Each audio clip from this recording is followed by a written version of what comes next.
Instagram ஆப்ல எப்படி வந்து நேம் வந்து சேஞ்ச் பண்றது அப்படிங்கறத டீடைலா இந்த வீடியோல பார்க்க போறோம். வீடியோ ஃபுல்லா பாத்தீங்கன்னா எப்படி நேம் சேஞ்ச் பண்றது அப்படிங்கறத டீடைலா தெரிஞ்சுக்கலாம். தெரிஞ்சுக்கிறதுக்கு முன்பாக சேனலை சப்ஸ்கிரைப் பண்ணிக்கோங்க. பெல் ஐகானை கிளிக் பண்ணி ஆல் அப்படின்றத செட் பண்ணிடுங்க. வீடியோக்குள்ள போலாம். இன்ஸ்டாகிராம் ஆப் ஓபன் பண்ணிடுங்க. ப்ரொஃபைல் பேஜ் போயிடுங்க. போயிட்டு அதில் வந்து எடிட் ப்ரொஃபைல் ஆப்ஷன் கொடுத்துருப்பாங்க. அந்த ஆப்ஷன் நீங்கள் வந்து கிளிக் பண்ணதுமே பார்த்தீங்கன்னா அங்கே நேம் ஆப்ஷன் இருக்கும். நேமில் பார்த்தீங்கன்னா நீங்கள் ஆல்ரெடி வச்சிருக்கக்கூடிய நேம் இருக்கும். அதை கிளிக் பண்ணிட்டு உங்களுக்கு எந்த மாதிரி தேவையோ நீங்கள் வந்து டைப் பண்ணிக்கோங்க.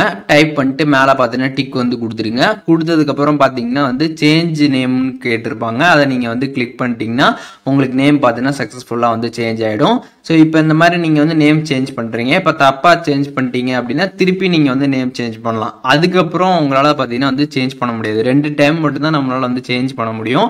அதுக்கப்புறம் பார்த்தீங்கன்னா நம்மளால் வந்து பண்ண முடியாது. அதுக்கப்புறம் பார்த்தீங்கன்னா வந்து ஒரு 14 நாள் கழிச்சதுக்கு அப்புறம் தான் பார்த்தீங்கன்னா நம்ம திருப்பி வந்து நேம் வந்து சேஞ்ச் பண்ண முடியும். அதனால நீங்கள் ஃபர்ஸ்ட் டைம் பண்ணுறப்ப ப்ராப்பராக கரெக்டாக வந்து நேம் வந்து சேஞ்ச் பண்ணிடுங்க. ஸோ சேஞ்ச் பண்ணிட்டீங்க அப்படின்னா உங்களுக்கு நேமில் பார்த்தீங்கன்னா வந்து சேஞ்ச் ஆகிடுக்கும். அதுக்கப்புறம் நீங்கள் வந்து உங்களோட இன்ஸ்டாகிராம் ப்ரொஃபைல் பேஜில் போய் பார்த்தீங்கனாலும் உங்களோட ப்ரொஃபைல் கீழே பார்த்தீங்கன்னா அந்த நேம் சேஞ்ச் ஆகிருக்கிறது நீங்கள் வந்து பார்த்துக்கலாம்.